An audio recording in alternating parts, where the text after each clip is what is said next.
Good afternoon, everyone, and welcome on behalf of Kāinga Ora to the first webinar for 2022, hopefully the first of many to come. But today we're joined by the panel from Kāinga Ora, and they're going to provide an update around some of the work that they are undertaking. So delighted to have the team with us today. There will be plenty of opportunity to ask questions at the end, so please do use the Q&A function at the bottom of the screen to pop your questions in. So thank you. I'm going to hand over to Marco to take it away. Thank you, Katrina. Ina mana, ina reo, nau mai ki Kāinga Ora. Haere mai ki a mahi tahi, tēnā koutou katoa, ko Marco Dembrems toko ingoa. Hi, yeah, I'm Marco Dembrems. I'm the Director of Architecture at Kāinga Ora, Homes and Communities. So thank you, Katrina, for that introduction. And also, obviously, thank you all for attending this webinar. I guess we're privileged to be the first of the year. I'm going to start this presentation, but I just want to quickly introduce the rest of the team from Kāinga Ora here today that will also present and be ready for the question and answer session afterwards. So following me, we have Trina Lincoln, who's our in-house counsel. So she'll take you through the contracts and contract conditions. Hugh Smith, who many of you will probably know, is one of our landscape architects at Kāinga Ora. And he will take you through specifically some of our broader social outcomes that we're hoping to achieve through the work we do. And then Andrea Price will finish off before we hit the Q&A. She'll cover our procurement processes. So she's one of our procurement team that helps us put these panels together. Really thought I'd start with just the words mahi tahi, or better together. Which is one of our three values at Kāinga Ora. As you know, Kāinga Ora, we're the government's public housing, but also urban development agency. And at the moment, over the last few years, we've had to accelerate that activity so that we're doing more development work, either in public housing, but also land development, than really we have been doing in decades. And whilst we are building the skills and we're building the capability internally to do this work, there's no way we can achieve it alone. You know, we've got a great demand for suppliers and services, and you're amongst those. And we need those to achieve our goals. And that's where mahi tahi comes in, because we want to do that together with you, in partnership with you. And really, that's the fundamental reason why we're looking to set up these preferred supplier panels.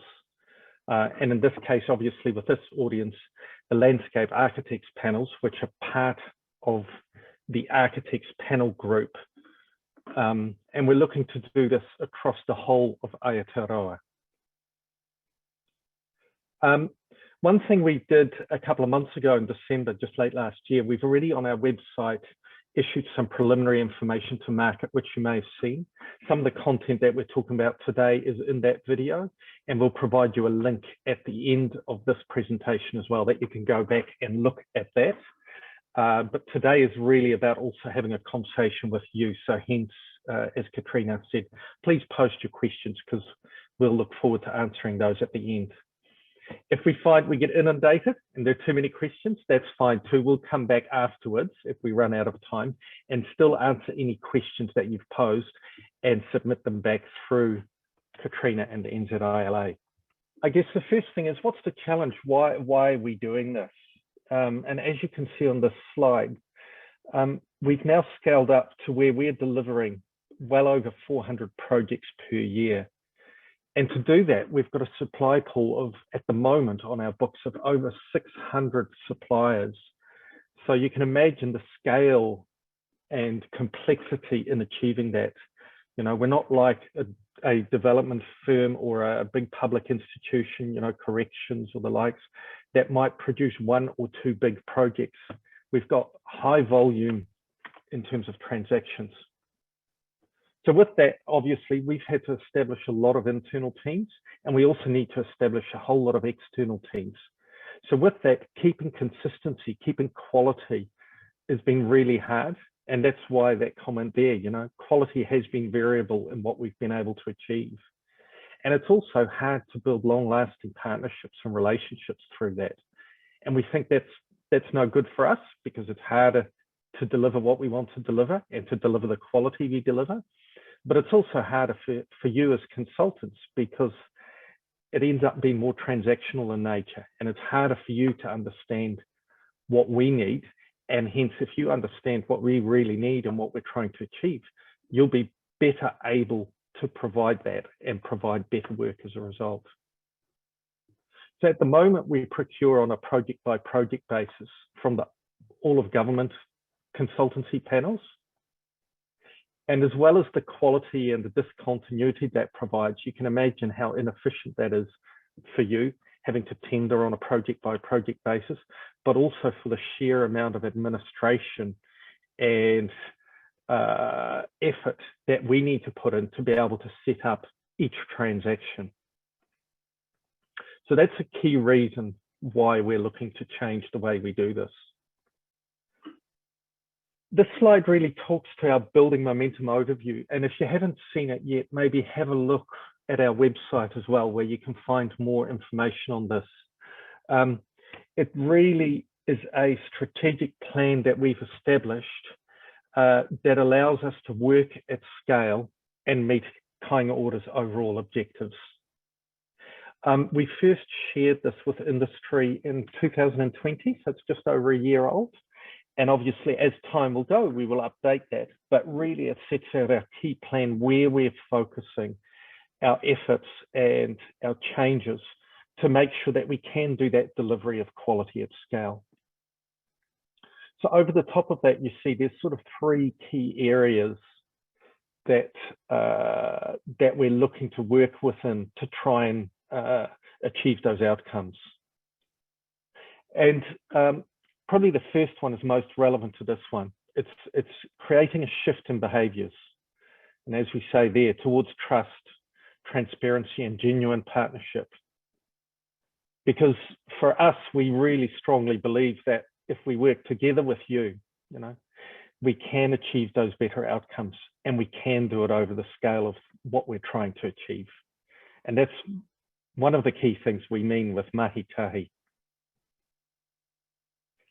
But yeah, to achieve that with over 400 projects per year, we can't do it on a transactional basis, on a project by project. And that's why we're looking at focusing and setting up fewer but lasting and deeper relationships with you as consultant teams. It'll allow us together to build a better understanding, to explore better, to innovate, and to build a program that we can deliver and repeat deliver. So for you as suppliers, hopefully you can see the benefit in that as well, that together again, we can create actually better outcomes, better social outcomes, better environmental outcomes through your creativity and professional work. So our market approach, as I said, to date, and we work obviously as a government agency within the all of government construction consultancy services panels, bit of a mouthful.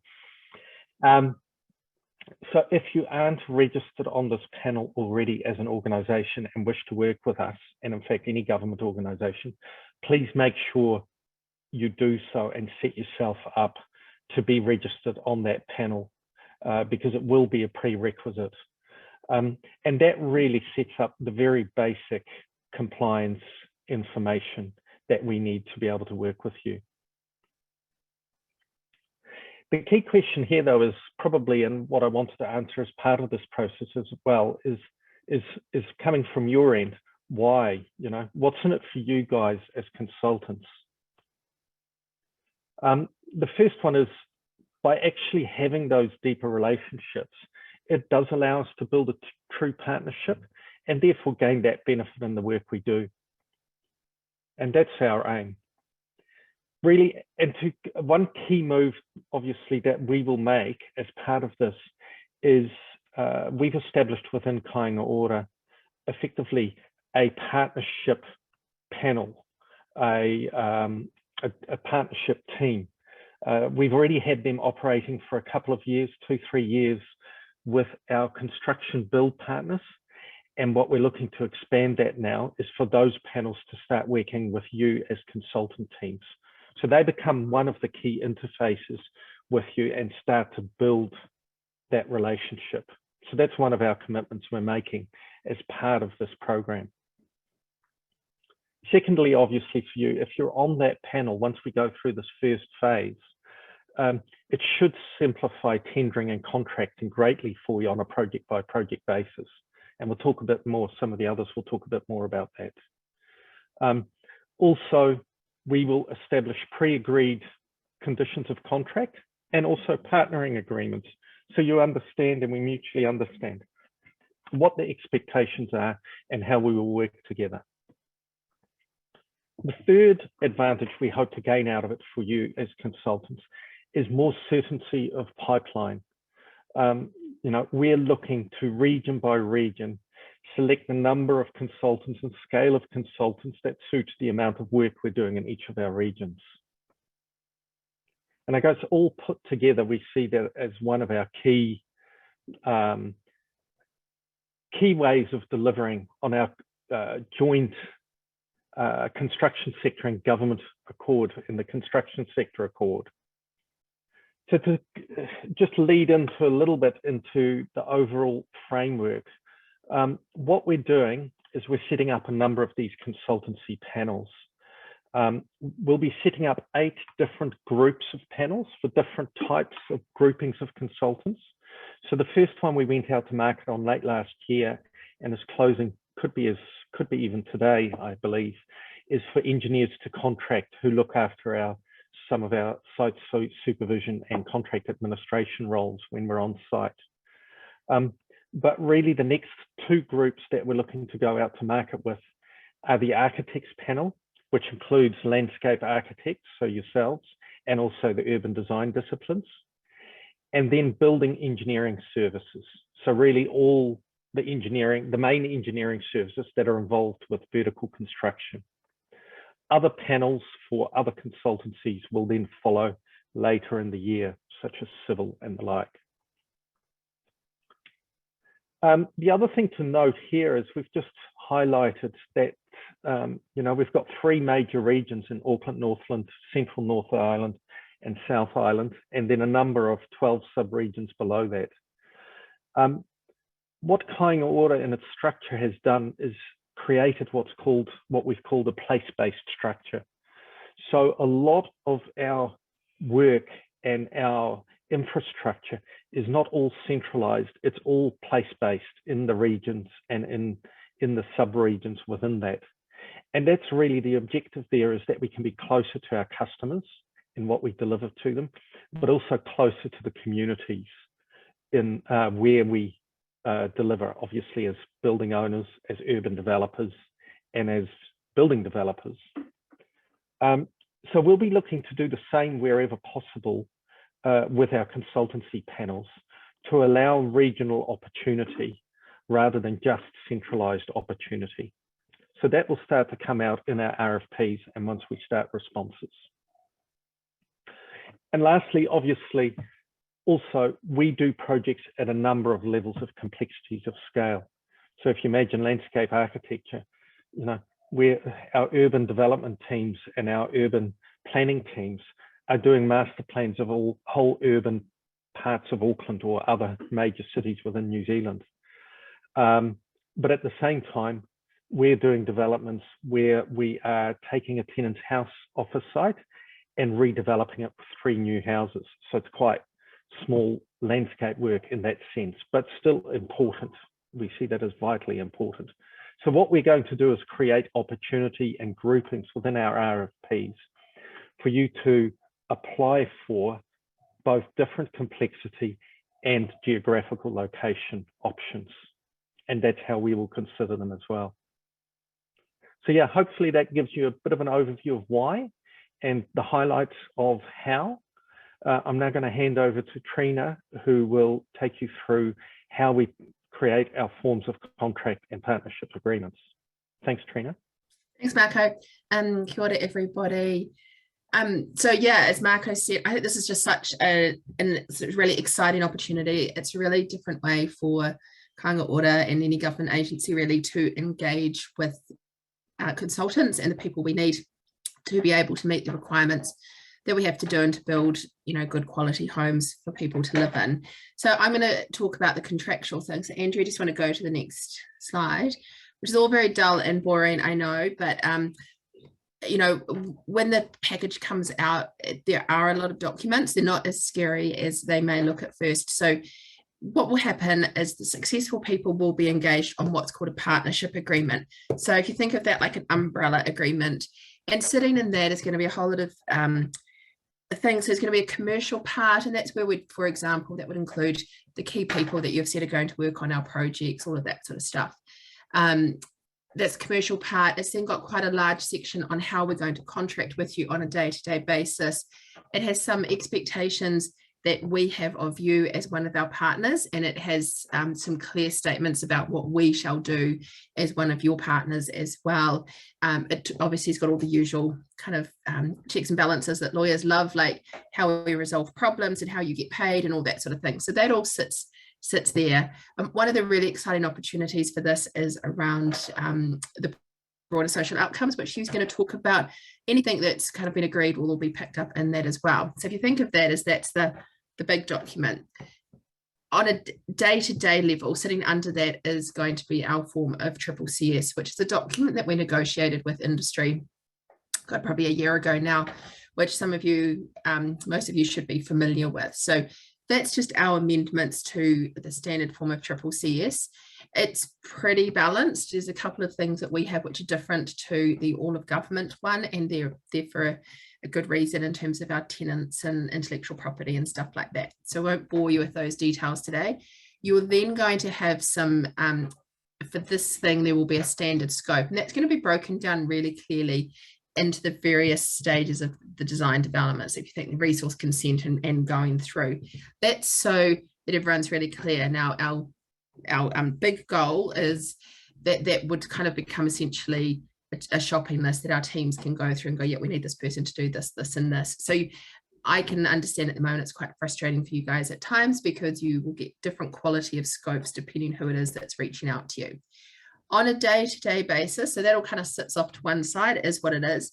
On a day-to-day basis, as Marco touched on, this is about reducing the administration for both parties. So what will happen, instead of the old tender coming out from procurement, the person that you work with in our organisation will flick you a very creatively named service request.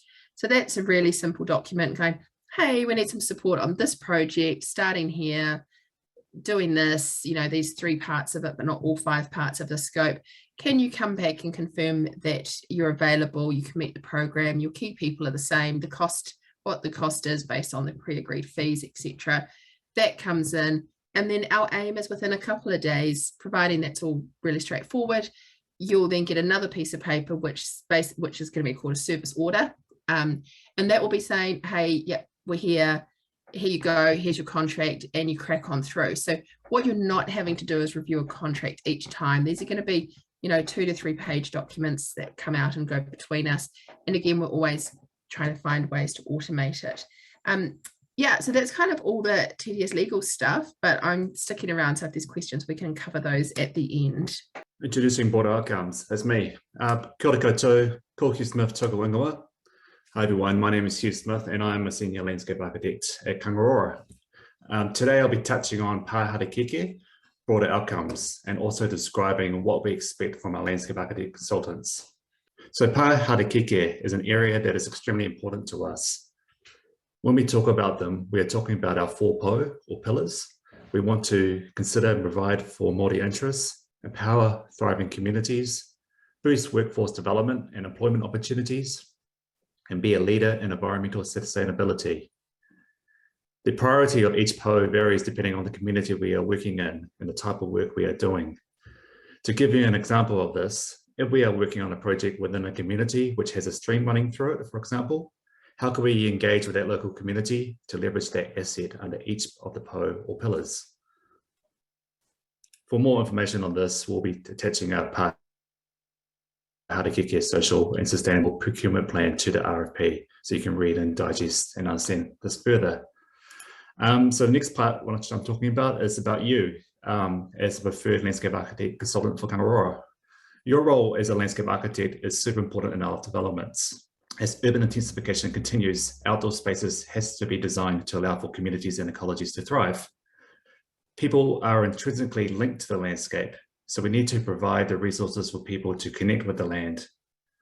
This includes edible rongoa gardens, exercise areas, transport connections, embrace clean natural systems, for example, stormwater and streams, and provide outdoor areas for healthy living and mental well-being. There's an opportunity to go beyond the brief and to set up the frameworks and strategies that go much more and further than designing spot levels sitting in a tree. We expect our consultations and our consultants to look at all aspects of a site, but mainly focusing on social and cultural aspects and designing beyond the brief. Today, we are developing small and large-scale sites that can cater to different environments and to multiple communities. Our developments are now reducing our carbon footprint, encouraging pedestrian cycle infrastructure, providing spiritual connections to the land, and contributing to our urban ngāhere and biodiversity.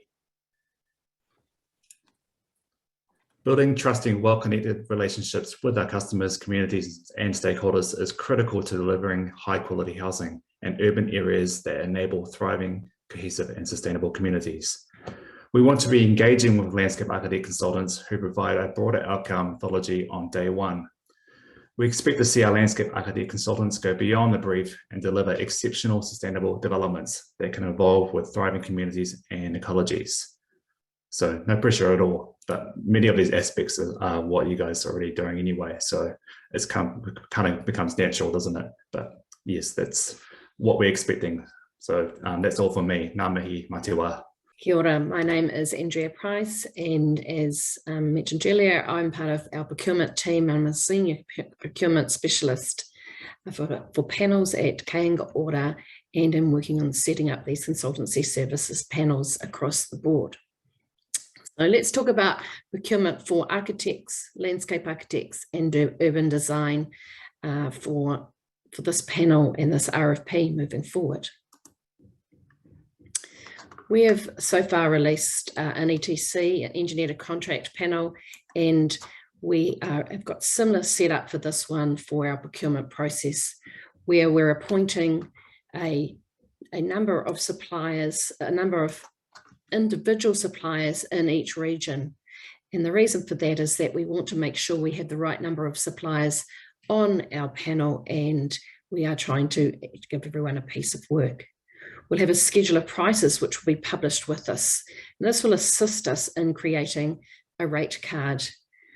Please note that the specific supply information will remain commercial in confidence, but we want to do a rate card for the business that will give them an overall guidance. The work for each project will then be processed, as Trina mentioned, through a service order request and a service order process, which will simplify the whole deal and have one overarching CCCS contract. And over the duration of the panel term, we aim to give each panelist regular pipeline updates. So it's going to be a bit of a change for us to work in this space for professional services and our consultants in doing these regular pipeline updates. So we're working on Power BI reporting and dashboards that will be created to show you, the suppliers, how you are going and progressing, and it'll be a two-way mechanism for yourselves and us to work moving forward.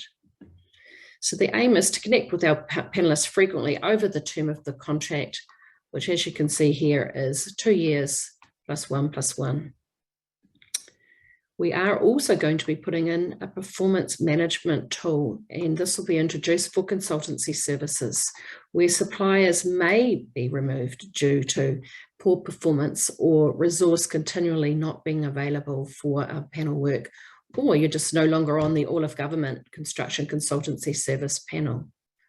Obviously, we would work on that in a two-way basis, but that's just something that we're bringing into the consultancy service part of the business, and it's once again something we haven't done much of in the past.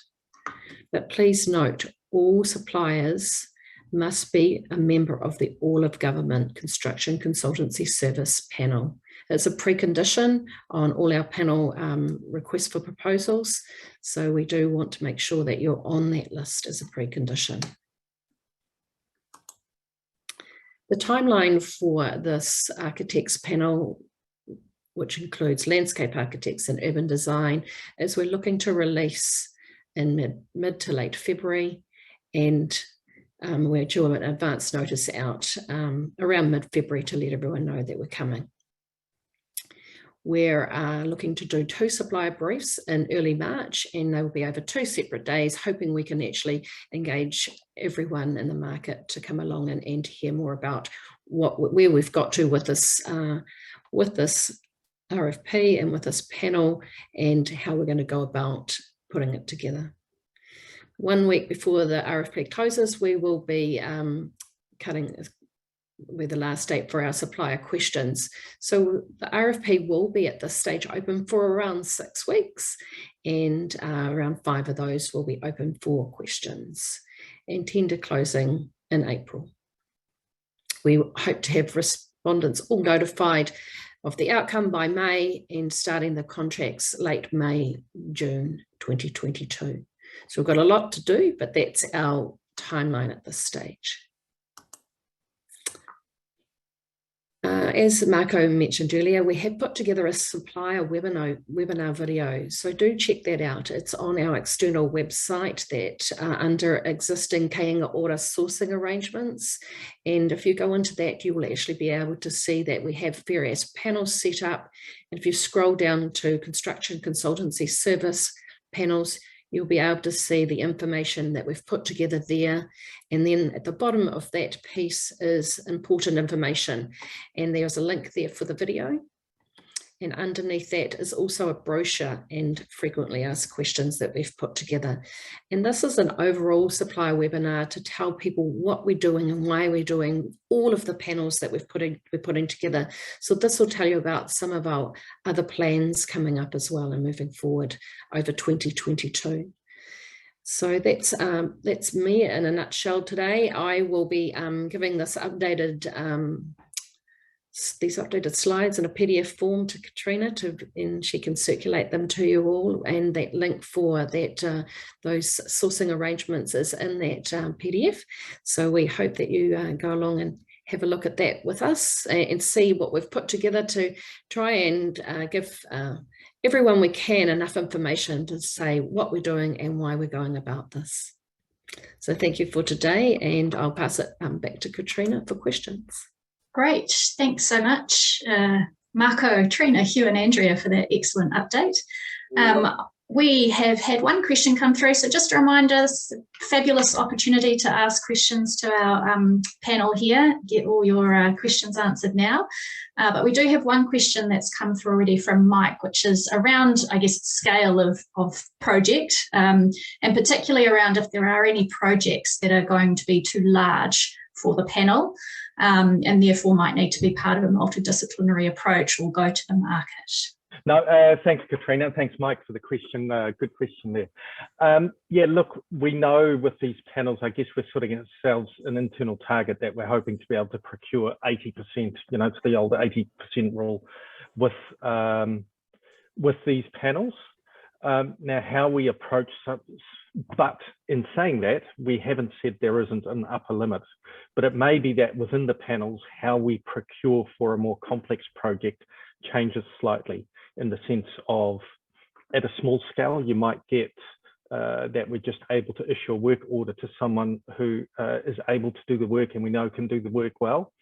While at a larger scale, we may get to a point where we go, well, actually, we've got some good pre-qualified panel members for this complexity of project.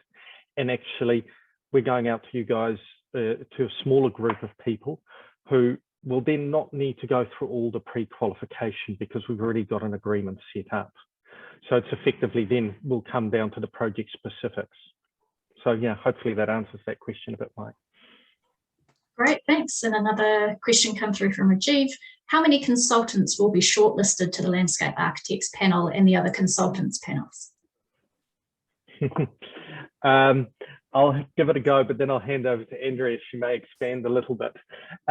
As I said, we are looking to give regional players a chance as well. This is not just about the big national practices coming in either, because we do realise there's different complexities of work, and also given that we're working right throughout Aotearoa, you know, it's hard for some players to get to some areas. So we're providing that mix. One of our key, and we will give it in pipeline updates, but I can see now, being new to Kāinga Ora, it's a very hard task to really plan in detail exactly how many projects in which area. We're going to aim to match those. Will we get it perfectly right? Possibly not, but that's what we're going to try and do, and make sure then that our panels are sized accordingly so that everyone who is on the panel will know that they will be getting regular work from us, rather than the idea of, you know, you're on a panel and we didn't see you again for 3 years. That's not our intent as part of this process. So Andrea, I don't know if you want to expand on that a little bit more, or if I've missed anything. In the request for proposal, we will be aiming to put a number next to each of the 12 regions, so you understand how many suppliers we're looking for in each and every one of them. We're putting that information together at the moment, and the idea, just as Marco said, is we want people on the panel that all get some work from us over the period of annually and over the whole period of the panel. So we want to, you know, traditionally we've had, you know, 120 suppliers and given 30% pieces of work. We don't want to do that with these panels. We want to make sure that we're sharing the load across them as much as we can, and we've had them pre-qualified by doing this process once and having everyone available for 2 + 1 + 1 years. So. Great, excellent. And a follow-up question to that around location. So can a consultant panelist be based in Auckland? Can they tender for work in other parts of the country? The idea is that we actually set up in each of the regions, but I know for the different types of panels that's going to vary. So I'll pass that one back to you, Marco, because I know that there's a different lens for each of our panels. Yeah. So we will have national suppliers and regional suppliers. So we will be trying to name that sort of detail in the request for proposal if we can. Yeah, and that comes down to that both regional and complexity matrix that I was talking about. So if you imagine you're an Auckland-based consultant, but we're doing a whole redevelopment of, I don't know, a neighbourhood or part of Christchurch where it's a very large-scale job, I can imagine there's a consultant team probably in Christchurch that can do it, but it could possibly that an Auckland-based consultant of sufficient scale would be a suitable proposition for that as well. But even if you take the other type of project at the other end of the scale, you know, you're located in Dunedin and we're doing a lot with 2 or 3 houses on it. Probably if you're a landscape architect that's based in Auckland, your ability to service that effectively and liaise with our local team in Dunedin, with tenants or contractors that will be Dunedin based, it's probably going to be inefficient for both yourself and ourselves. Great. All right. I know we're slightly over time, but hopefully I've got time for one more question, if that's okay. Yes. Sure. Excellent. Great. So another question's come through from Katie, and she's asking, what will the evaluation criteria be when multiple panel members are asked for a proposal? Okay, so hopefully I'm reading this question right, in the sense of we've got a series of people already on a panel and we're looking at a specific project. I guess it will be a bit specific project by project and its complexity. So at a simple level, I would expect that the ongoing relationship will be such that we will just issue a work order. So there may not even be a tender or a proposal for sort. You know, it may be as simple as a phone call. Are you available to do the work? Here's the specific scope, or it's a standard scope. We know your rates. You know, it could be as simple as that. And then obviously some paperwork will follow. But I can imagine, again, you get a large scale project, a big apartment development with multiple buildings and complex landscapes in it. We might say, actually, in our complex category, there's some specific issues that we want to deal with on this project, some specific criteria. we're going to go out to probably the 2 or 3 people that we know can do that work because they're in that complex category and pre-qualified there. In which case, then it comes down to, okay, your key people, are they available for this work? What's your methodology? How are you going to apply to this project? And probably a price because it'll be specific scope. So again, trying to simplify it as much as possible, but obviously it's that 80% rule. You can never make it completely go without some sort of process on that.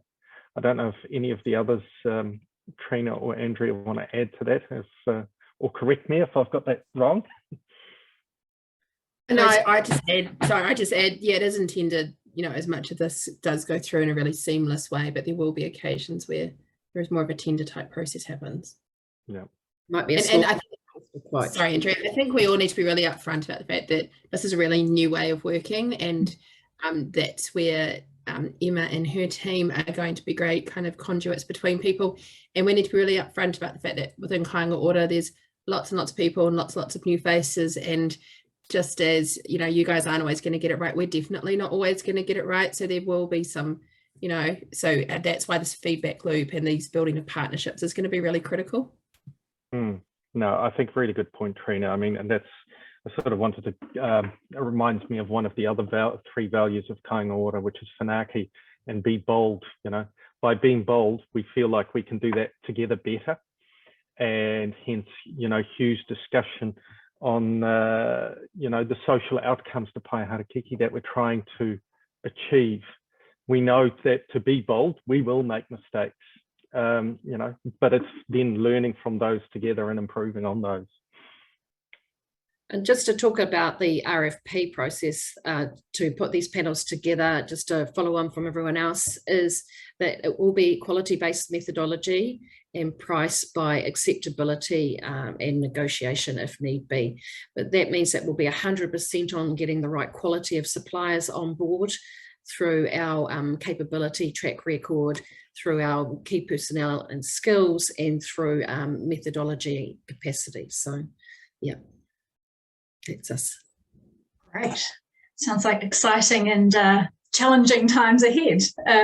One more question has just popped in, and just because this person has an excellent name, I'm going to see if we've got time to answer it. So questions come through from Katrina. And how do you envisage forecasting out pipeline work, and how far forward, 12 months, etc.?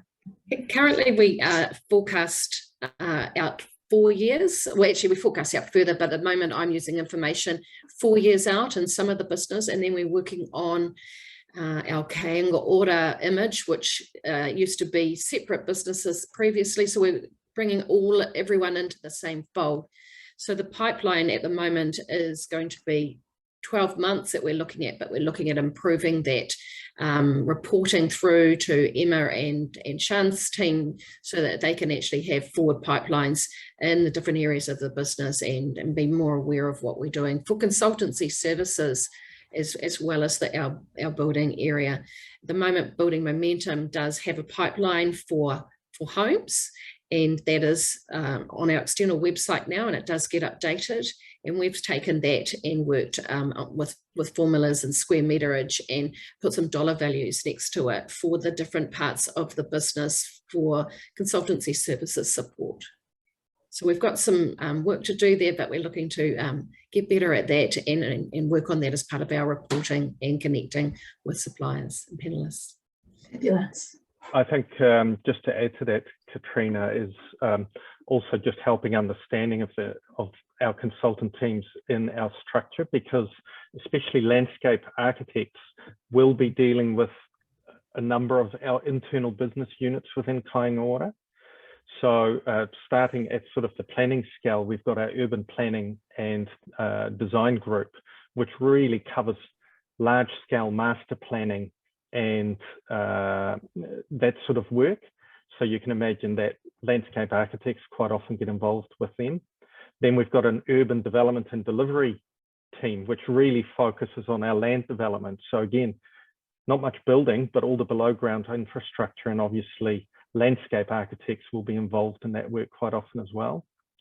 And then there's the construction innovation team, which effectively deals with the vertical infrastructure, so building the public housing for Kāinga Ora. So those development sites, again, landscape architects will be involved in. So yeah, you work with a number of groups within our organisation. Great. All right. Well, that looks like the end of the questions for now. I'm sure there'll be some follow-up conversations. And as Andrea mentioned, we'll make the PDF of the presentation and link to the video available to you all shortly. And we'll also have the recording of this presentation available in our member library. So for anyone that wants to go back and rewatch or has missed the webinar today, that will be available for members to go back. So Marco, Andrea, Hugh and Trina, thank you so much for your time today and the updates. And I'm sure our members look forward to working with you in the future. For having us. Thank you.